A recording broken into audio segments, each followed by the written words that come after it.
Well, I'm just going to come right out and say that I think they did it. I think with Rise of the Resistance, Disney has made an attraction that has never been done before. Rise of the Resistance looks awesome. Of course, let me preface this by saying that what I've experienced so far is just a 2D experience, that being ride-through videos on YouTube. I haven't personally been on the attraction yet. But if anything, that might be another indicator of just how good Rise of the Resistance is. If I could feel this way about a video that I saw on YouTube, the actual ride has to be at least as good, doesn't it? But don't take my word for it. Others are saying the same thing. Video does not do this ride justice. Believe me, this video cannot relay how huge this room is and how it really feels like you're on a Star Destroyer. And if you want, you can even check out Ian's Twitter feed at SidenPrax.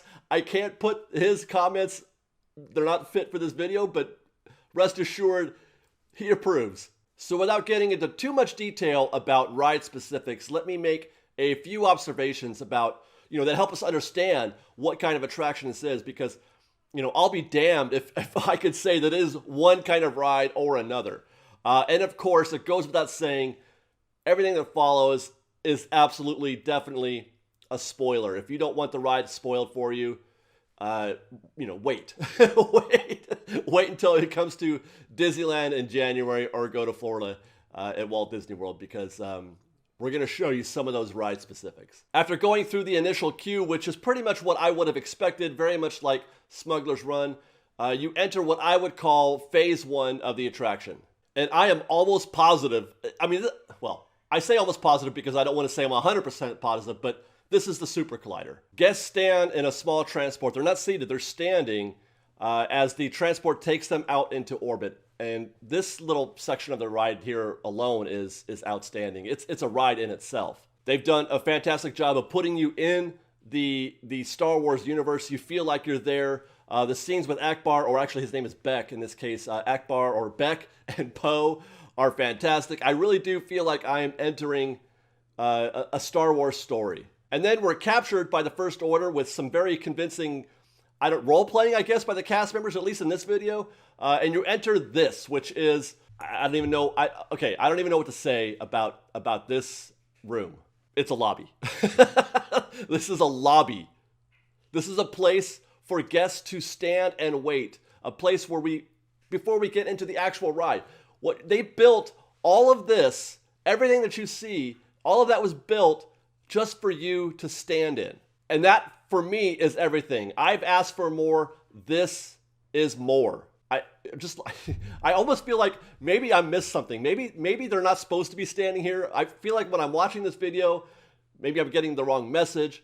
It can't be real. This cannot be right. This cannot be just a place for the guests to sort of wait for the ride vehicles to go into the actual ride portion of the ride. But that does appear to be the case, and I am simply in awe. There's so much space here, you can't even guess. We've seen them build this room, during the construction footage for the Knothole Gang. We watched them build this room. There's no ride in there. It's just people standing. You then eventually do get your ride vehicle, and this is what I would describe as phase 2 of the attraction, and it is the phase of the attraction where you officially forget where you were 15 minutes ago, where you officially have become in a Star Wars movie. This isn't a ride. It's a show. You're on stage in a show. The audacity of what they have done here, for me, is just mind-blowing. The ride itself is a pretty impressive blend of physical sets, animatronics, and projections. Certainly not a reliance on or an overabundance of projections like we've seen in some other attractions. In fact, I've already forgotten just how massive, just how big these showrooms are. Compare them, for example, to, let's say, Indiana Jones or Harry Potter or even Transformers. These buildings, these showrooms dwarf those rooms. Observe that what you're in is not a super dark room with accents of physical and practical effects. Observe instead that what you're in is a fully built, fully realized movie set. It's a set. They have somehow managed to find a way for guests to freely travel around inside a movie set. And this is why the building is so big. They didn't build a roller coaster inside that building. They didn't build a ride per se. They built a movie set. Go to Universal, look at the sound stages and how big those buildings are. That's what they've done here. They built one of those and then put a ride in it. It's crazy.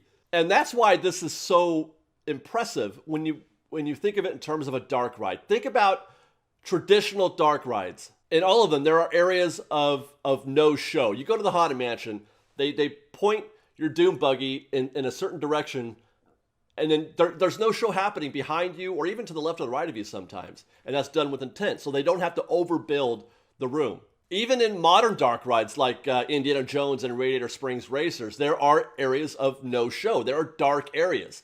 Even areas that have the cocktail party effect, as Walt called it, where two elements of two show areas kind of sort of merge together in a way. This does not happen at Rise of the Resistance. Rise of the Resistance is a 360-degree attraction, and to the definition that I never thought was possible, because I've often said that Disneyland as a whole is a 360-degree experience.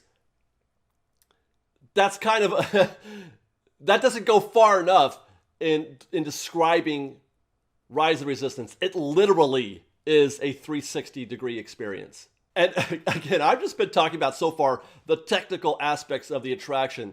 There is also, by the way, a super awesome, super cool story being told as you go through, both in the preamble, in the Super Collider room, and then once you board the trackless vehicle and enter the ride proper. Let's board a trackless vehicle. We'll take you through a little bit, and I'm going to show you some of the things that you're going to encounter on Rise of Resistance. Right there. Those are two giant AT-ATs that you're going to engage with at length. You got Blaster Fire. There's Kylo Ren and General Hux. We're going to see both animatronic and projections for those. There's Finn, or I think that's Finn, or there's somebody just hiding behind a container. I don't know why, but that scene right there is one of my favorite scenes that I've seen so far, because it's just a nuance, but it's very natural. It doesn't feel contrived or forced. It's the kind of thing that I would expect to find if I am caught in a battle on a Star Destroyer. I would expect to see one of my guys taking cover behind a shipping crate. It's fantastic. And there's more. I'm dying to find out what is happening here with this lightsaber. We've seen this before in the trailers. I want to know what they're doing here. And then this is one of my favorite scenes so far. Just look at the fully realized cannons that we're traveling under. The size of those things cannot be appreciated. And then they're firing rounds off into space. It's never been done before. I don't think it's full. It's real. You're there. Again, the best word that I could think of is audacious. What they have done is simply audacious. I can't believe it took so much guts to build this thing. And still there's more. There's still another phase 3 or phase 4, I forget where we are.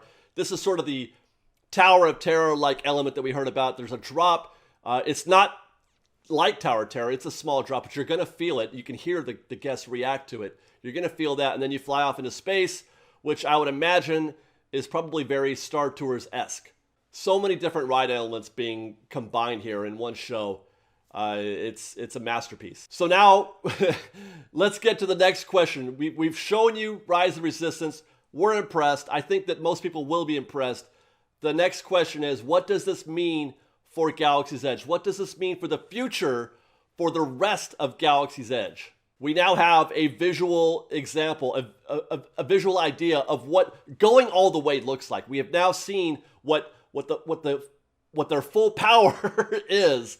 Will we get to see something like that? Will they translate that to the rest of Black Spire Outpost? Will we get more entertainment? Will we get more droids? Will we get more engagement with the land as promised? We were promised a role-playing type atmosphere. Will we get more of that in Galaxy's Edge? The people, I believe, looking at this, I have to think that people are going to respond. We're going to see response to this like we've never seen before.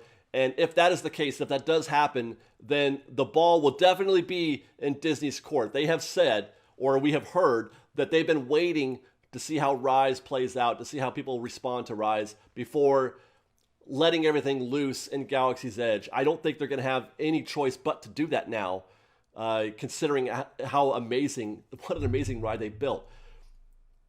We've got to see the rest of Galaxy's Edge. And let's not stop there. Let's not stop with what we heard as possible. Let's add more. Let's add a kids ride.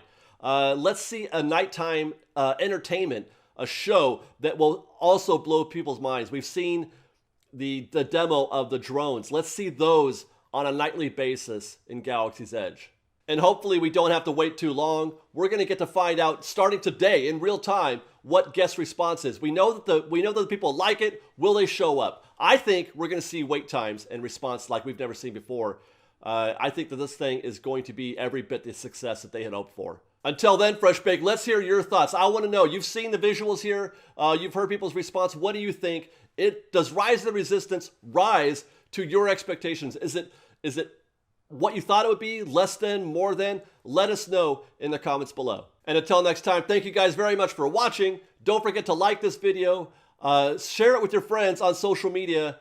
Subscribe to our channel. Turn on the notifications. And you can also follow us on Twitter at FreshBaked Disney. That's fresh with no E. That's FreshBaked Disney. That's fresh with no E. And on Instagram at _FreshBaked_FreshBaked. And if you'd like to support FreshBaked, you can buy a t-shirt. There are links in the description below. Or you can go to our website at freshbakedisney.com, where you can buy a FreshBaked pin or some FreshBaked mini ears. They're adorable. We invite you to do that. And of course, there's always Patreon, patreon.com/FreshBaked. Link below in the description for that as well. And thanks again, everybody, for watching. We'll see you next time. FreshBaked!